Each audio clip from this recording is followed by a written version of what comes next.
నమస్కారం uptake jobs కి స్వాగతం. నేను మీ వివేక్. మహమ్మద్ ముయిజు ఈ పేరు వినే ఉంటారు. వినలేదా? కంగారం పడాల్సిన అవసరం లేదు. మహమ్మద్ ముయిజు మాల్దీవ్ దేశానికి సంబంధించి రీసెంట్గా ప్రెసిడెంట్గా ఎలక్ట్ అయ్యారనమాట. ఆబ్వియస్లీ ప్రెసిడెంట్కి సంబంధించి మరి ఆ ఓత్ సెరమనీ ఉంటుంది కదా, ప్రమాణ స్వీకారం ఉంటుంది కదా, పదవి ప్రమాణ స్వీకారం.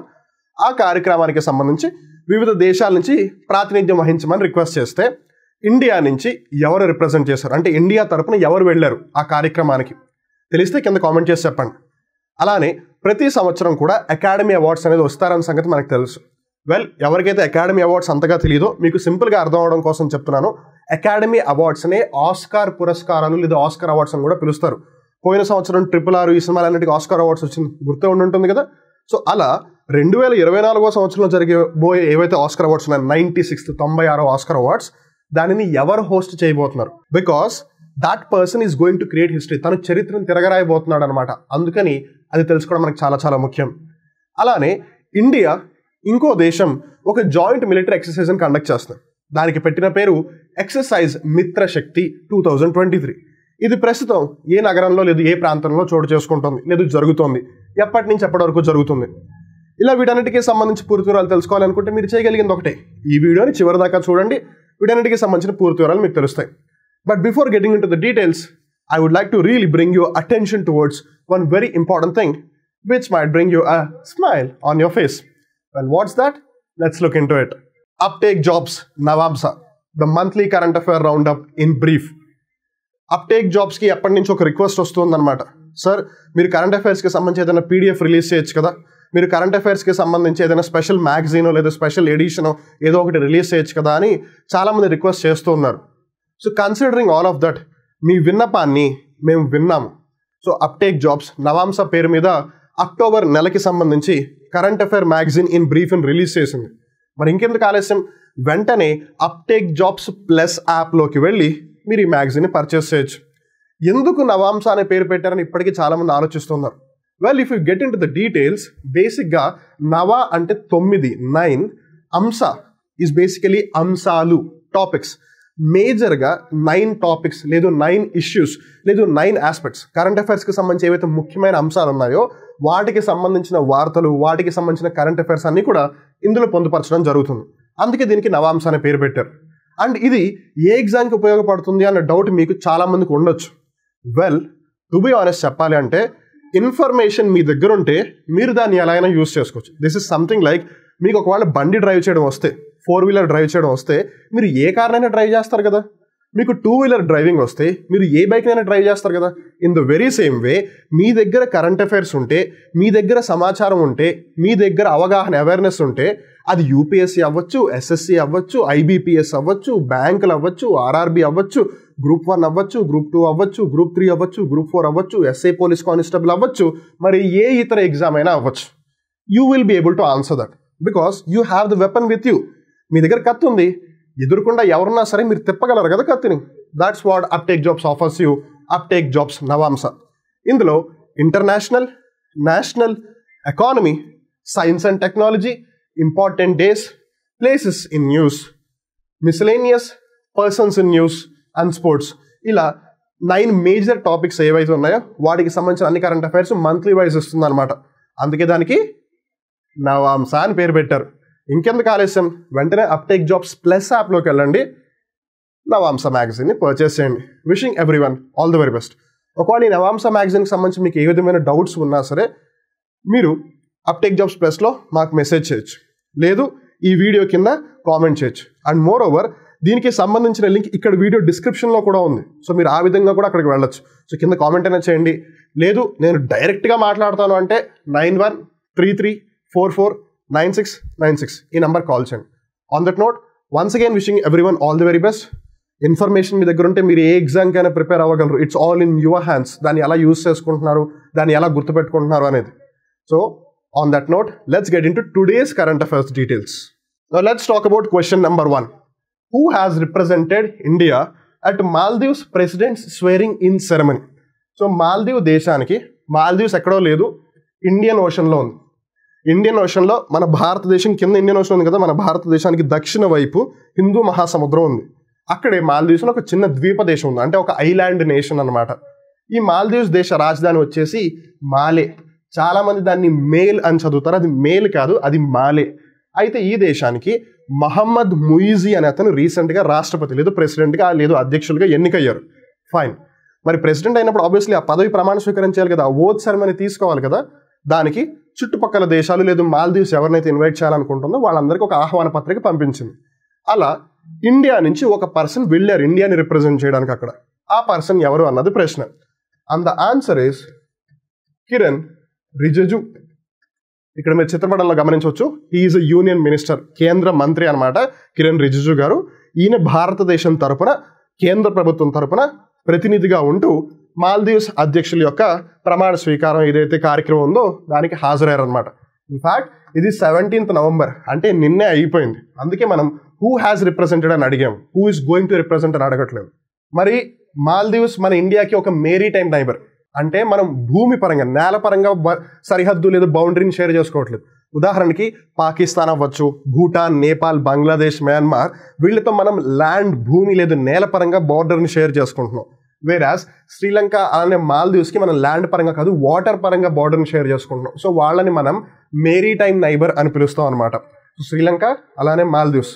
అలానే ఈ ఇండియా మాల్దీవ్స్కి సంబంధించి 2-3 ముఖ్యమైన అంశాలు మనం చాలా జాగ్రత్తగా గుర్తుపెట్టుకోవాలి. ఒకటి ఈ IOR అనే పదం. IOR అంటే ఇండియన్ ఓషన్ రీజియన్, హిందూ మహాసముద్ర ప్రాంతం. హిందూ మహాసముద్రం అన్ని మహాసముద్రంలో 3వ అతిపెద్ద మహాసముద్రం. Indian ocean is the 3rd largest ocean. I hope మీకు తెలిసే ఉంటుంది. So this region is very very important. And Maldives అక్కడే ఉంది కాబట్టి it becomes very very essential. And India మాల్దీవ్స్కి హెల్ప్ చేయడం, మాల్దీవ్స్ ఇండియాతో పాటు ఉండడం ఇండియాకి చాలా చాలా ముఖ్యం. ఎందుకంటే ఇప్పుడు ఎవరైతే ప్రెసిడెంట్ అయ్యారో మహమ్మద్ ముయిజీ, ఆయన కొంచెం ప్రో చైనీస్ అనమాట, అంటే చైనా వైపు ఎక్కువగా ఇంట్రెస్ట్ చూపిస్తూ ఉంటారు. సో ఇది ఇండియాకి ఒక విధంగా కొంచెం బ్యాడ్ థింగ్ అనే చెప్పాలి. ఇన్ వన్ వే ఒక విధంగా చెప్పాలి అంటే మేబీ దట్స్ ద రీజన్ ప్రధానమంత్రి మోదీ గారు వెళ్ళలేకపోయారేమో ఈ కార్యక్రమానికి, లేదు కావాలని వెళ్ళలేదేమో. మీరేమనుకుంటున్నారో కింద కామెంట్ చేసి చెప్పండి. బట్ ఎనీవే వాళ్ళ తరపున ఒక పర్సన్ అయితే పంపించారు, దట్స్ గుడ్. ఎనీవేస్ తర్వాత వచ్చేసి IMN, Indian maritime neighbour. అలానే సాగర్, ఈ వర్డ్ మనం చాలా జాగ్రత్త గుర్తుపెట్టుకోవాలి. Sagar stands for security and growth for all in the region. ఈ ప్రాంతంలో ఎవరైతే ఉన్నారో శ్రీలంక అవ్వచ్చు, మాల్దీవ్స్ అవ్వచ్చు, ఇండియా అవ్వచ్చు, వీళ్ళందరి యొక్క భద్రత, వీళ్ళందరి యొక్క అభివృద్ధి ప్రగతి కూడా కలిసికట్టుగా జరగాలి అనే ఉద్దేశంతో సాగర్ అనే ఒక వర్డ్ వచ్చిందనమాట. అలానే neighbourhood policy.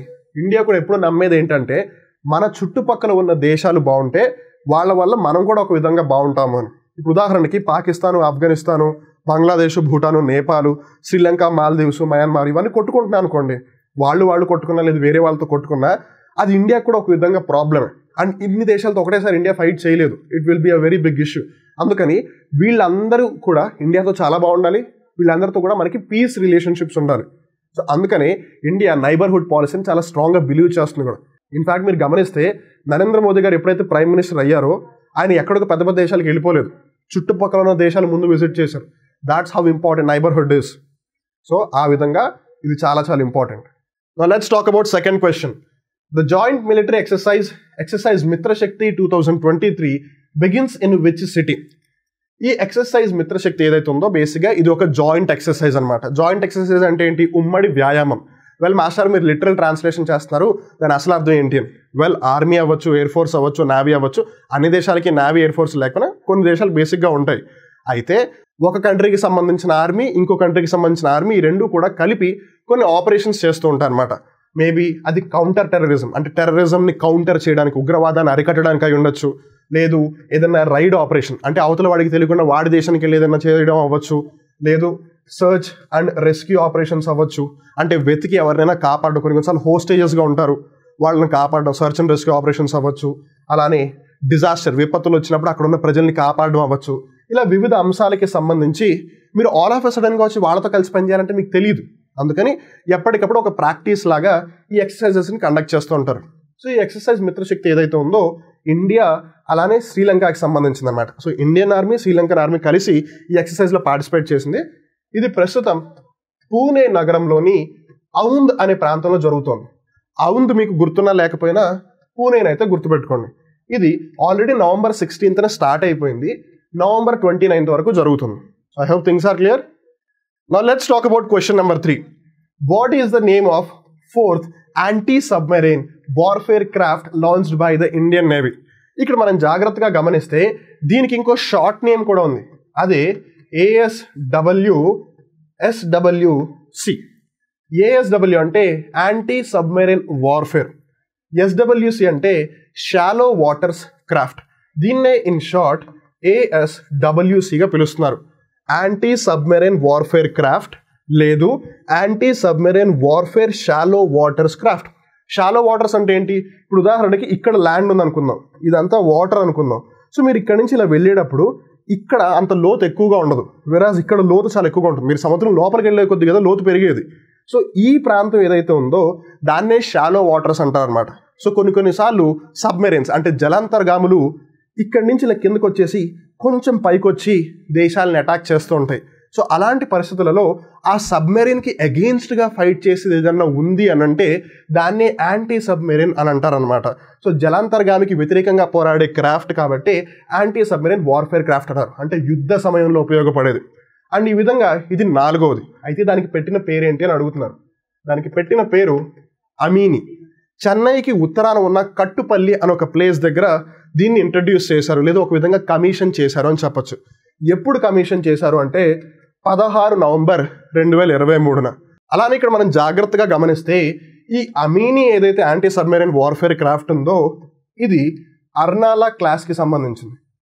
6th class 7th class విన్నాను, కానీ ఈ అర్నాలా క్లాస్ ఏంటి అన్న డౌట్ మీకు రావచ్చు. వెల్, ఒక పర్టికులర్ సిరీస్ ఆఫ్ ఏదన్నా ఎయిర్ క్రాఫ్ట్ కానీ వార్ క్రాఫ్ట్ కానీ ఉంటే వాటిని క్లాస్ అని పిలుస్తారు, లేదా కొన్నిసార్లు సిరీస్ అని పిలుస్తారు. అట్లా అర్నాలా సిరీస్లో ఇది 4th అనమాట, దాని పేరు అమీని. ఈ అర్నాలా సిరీస్ మొత్తం కంప్లీట్ అయిపోతే ఏదైతే ప్రస్తుతం అభయ్ అనే సిరీస్ ఆల్రెడీ ఉందో దాన్ని అర్నాలా రిప్లేస్ చేసేస్తుంది అనమాట. సో ఇప్పుడు ఉదాహరణకు ఒకప్పుడు ఐఎన్ఎస్ విక్రాంత్ ఉంది, ఇప్పుడు ఐఎన్ఎస్ విక్రాంత్ ఉంది కదా, కానీ పాత ఐఎన్ఎస్ విక్రాంత్ ఇప్పుడు లేదు, ఇప్పుడు కొత్తది ఉంది. సో అట్లా కొన్నిసార్లు సేమ్ పేరు పెట్టచ్చు, కొన్నిసార్లు వేరే పేరు పెట్టచ్చు. సో ప్రస్తుతం అర్నాలా క్లాస్ మెల్లిమెల్లిగా డెవలప్ అవుతుంది. అందులో ఒకటే ఈ Amini, which is the 4th one Indian నేవీకి సంబంధించి. Now let's talk about question number 4. National Epilepsy Day is observed on. Epilepsy అంటే మేబీ చాలా మందికి అర్థం కాకపోవచ్చు. తెలుగులో దీన్నే మూర్ఛ అని అంటారనమాట, లేదు కొంతమంది సింపుల్గా ఫిట్స్ అని అంటూ ఉంటారు. చాలామంది ఇన్ఫ్యాక్ట్ వెక్కిరిస్తూ ఉంటారు, రే వాడికి మూర్ఛ వచ్చిందిరా, అరే వాడు ఫిట్స్ క్యాండిడేట్ రా, దేనికి పనికిరాడు అని. వెల్, అన్ఫార్చునేట్లీ కొన్నిసార్లు వాళ్ళ బాడీలో కోఆర్డినేషన్ అంటే సమన్వయం అనేది లోపించి కొన్నిసార్లు సడన్గా సీజర్స్ వచ్చేసి వాళ్ళు కొలాప్స్ అయిపోవచ్చు, కళ్ళు తిరిగి పడిపోవచ్చు, లేదు కొన్నిసార్లు నేల మీద పడి ఇట్లా అవుతూ ఉండొచ్చు. వెల్, ఇది మీకు జస్ట్ అర్థం అవడం కోసం అలా చూపించడం తప్పితే ఎవరిని వెక్కిరించడానికి కాదు. సో దీనికి సంబంధించి ప్రజలందరికీ ఒక అవగాహన ఉండాలి. వెల్, మెడికేషన్ కనుక తీసుకుంటే మందులు అవన్నీ వాడితే, లేదు కొన్ని పర్టికులర్ సర్జరీస్ కనుక ఒకవేళ మనం వెళ్తే కనుక సర్జరీస్కి, దానివల్ల ఎపిలెప్సీని మేనేజ్ చేయొచ్చు అని చెప్తున్నాయి రీసెర్చెస్ అన్నీ కూడా. సో ఒక విధంగా దీన్ని మనం కంట్రోల్ అయితే చేయొచ్చు. అండ్ మోర్ ఓవర్ పిల్లలు దీనివల్ల చాలా సఫర్ అవుతున్నారు. ఇన్ఫ్యాక్ట్ ఇండియా పరంగా చూసుకున్న 50 లక్షల నుంచి 1 కోటి మంది దీంతో సఫర్ అవుతున్నారు. 140 కోట్లకు పైగా ఉన్న జనాభాలో 1 కోటి మందికి సుమారుగా మూర్ఛ వ్యాధితో సఫర్ అవుతున్నారు అంటే అది అంత ఆషామాషి మాట కాదు. 1 కోటి మంది ఒకవేళ దీనివల్ల సరిగ్గా ఆరోగ్యంగా లేకపోతే, వాళ్ళు పనులు సరిగ్గా చేసుకోలేకపోతే కేవలం వాళ్లే కాదు, వాళ్ళ మీద ఆధారపడిన వాళ్ళు కూడా ఇబ్బంది పడతారు కదా. అంటే ఎంత కాదన్నా 2 నుంచి 3 కోట్ల మంది సఫర్ అవుతూ ఉన్నారు. So you can see the damage that is happening. So దీనికి సంబంధించి అందరికీ అవగాహన కల్పించాలి. ఎక్కడెక్కడైతే మెడికేషన్ ఫెసిలిటీస్ ఉన్నాయో అక్కడ వాళ్ళకి medication ఇప్పించాలి.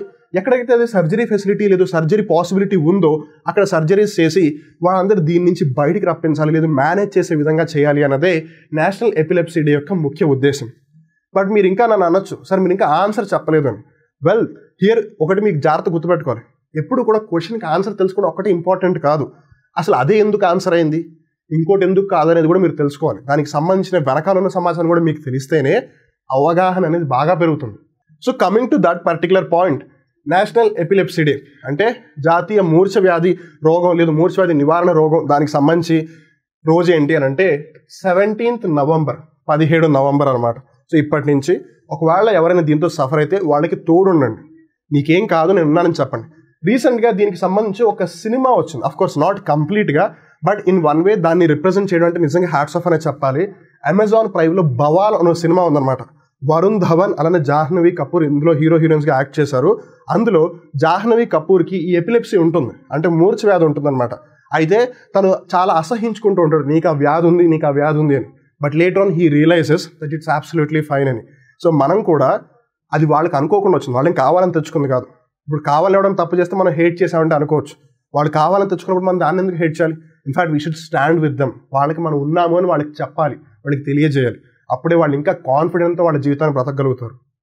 Now let's talk about question number 5. Who is going to host the 96th Academy Awards for a record 4th time? Well, ఇక్కడ ఆల్రెడీ పిక్చర్ ఉంది, ఇక్కడ పిక్చర్లో పేరు ఉంది. సో మీకు తెలిసిపోయిందన్న సంగతి నాకు కూడా తెలుసు. వెల్, మీ పని అయిపోతే మీరు వెళ్ళిపోవచ్చు. But let me tell you some very important things about this. చాలామందికి ఇప్పటికీ అకాడమీ అవార్డ్స్ అంటే ఏదో డిఫరెంట్ అవార్డ్స్ అని అనుకుంటున్నారు. అకాడమీ అవార్డ్స్ అంటేనే ఆస్కర్స్ అనమాట. యాక్చువల్గా చెప్పాలి అంటే the academy of motion pictures, arts and sciences, ఈ సంస్థ పురస్కారాలు ఇస్తుంది. నేను మళ్ళీ చెప్తున్నాను, the academy of motion picture అంటే చలన చిత్రాలు, ఆర్ట్స్ కళలు అండ్ సైన్సెస్ అంటే వాటికి సంబంధించిన సాంకేతిక పరిజ్ఞానం అనమాట. సో ఈ సంస్థ ఇస్తున్న అవార్డ్స్ కాబట్టి దాన్ని అకాడమీ అవార్డ్స్ అని పిలుస్తున్నారు, సింపుల్గా ఆస్కర్స్ అని పిలుస్తున్నారు. సో జిమ్మీ కిమ్మెల్ ఎవరైతే ఉన్నారో ఈయనని 2024కి హోస్ట్గా అపాయింట్ చేశారు. And this is not the very first time. ఈయన మొట్టమొదటిసారి ఈ పని చేయట్లేదు, ఇంతకుముందు ఆల్రెడీ 3 సార్లు హోస్ట్గా ఉన్నారు. ఎప్పుడెప్పుడంటే 2017, 2018, 2023, మళ్ళీ ఇప్పుడు 2024. సో ఈ విధంగా 4 సార్లు ఆస్కర్ అవార్డ్స్ని హోస్ట్ చేసి ఒక ఎలీట్ క్లబ్లోకి వెళ్ళిపోతున్నారు. ఎందుకంటే ఈయన కండక్ట్ చేస్తే 4th టైం అవుతుంది. బట్ ఈయనకన్నా ముందు కేవలం 2 మటుకే ఆస్కర్ అవార్డ్స్ని 4 టైమ్స్ హోస్ట్ చేశారనమాట.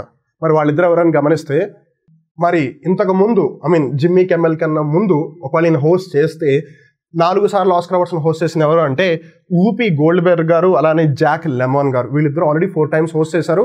ఈయన 3 టైమ్స్ హోస్ట్ చేశాడు.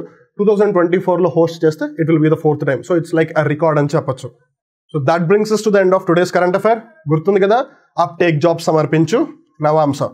కరెంట్ అఫైర్స్కి సంబంధించి international affairs, national affairs, economy, finance, business, banking, science and technology, sports, places in news, important days, persons in news, miscellaneous అంటే ఈ కేటగిరీస్లోకి రాని ఏమైనా అంశాలు ఉంటే అవన్నీ కూడా మిస్లేనియస్లోకి వెళ్ళిపోతాయి అనమాట. ఇలా మేజర్గా ఏవైతే 9 టాపిక్స్ కరెంట్ అఫైర్స్ లేదా కాంపిటేటివ్ ఎగ్జామ్స్కి సంబంధించి ఏవైతే ఉన్నాయో వాటన్నిటికీ మీకు హెల్ప్ అవుతుంది అనమాట. మరి ఇంకెందుకు ఆలస్యం, వెంటనే అప్టేక్ జాబ్స్ ప్లస్ యాప్కి వెళ్ళి నవాంశ మ్యాగజైన్ని పర్చేస్ చేయండి.